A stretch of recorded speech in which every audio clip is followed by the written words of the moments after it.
So we've been heads down for 5 or 6 years, essentially rebuilding our technology platform. Beginning of 2018, we had about 10% of our user base migrated, and toward the end of it, we were pushing 50%. So in addition to launching new products and building new features and what have you, a big part of what keeps us busy day to day is migrating that large user base over.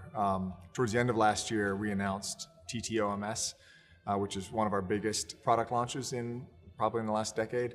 That will turn into a big 2019 project as well. 2019 for us, we announced the sunset of our legacy platform. So that pretty much means we've got about 9 months to migrate essentially the remaining 50% of our user base to the TT platform.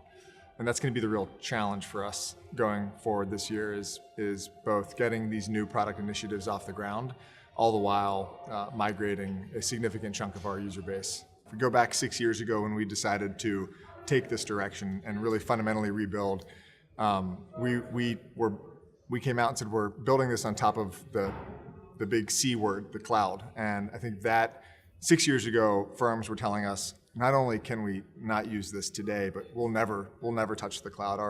Our workflows are too important.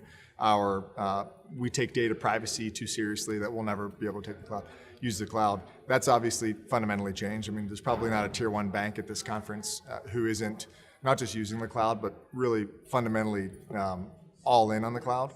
And so I think that has required a lot of education to our clients.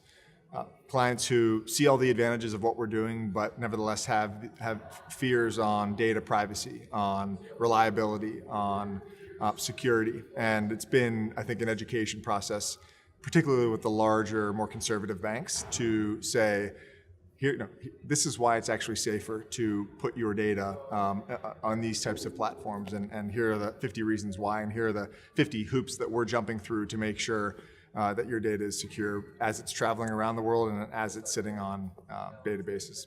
Another initiative that's pretty exciting for us is our infrastructure services initiative. Something people were pretty excited and surprised to see coming out of TT.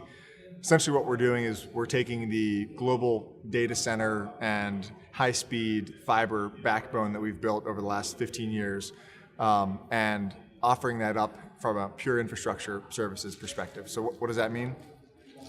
Essentially, if you're someone who has no interest in using TT for our software, for our trade execution platform, but you want to have co-located servers and co-located infrastructure access at the world's biggest exchanges, and you want to take advantage of our ultra-low latency, high-speed fiber route that we interconnect the regions globally, you can now use us to do your physical infrastructure hosting.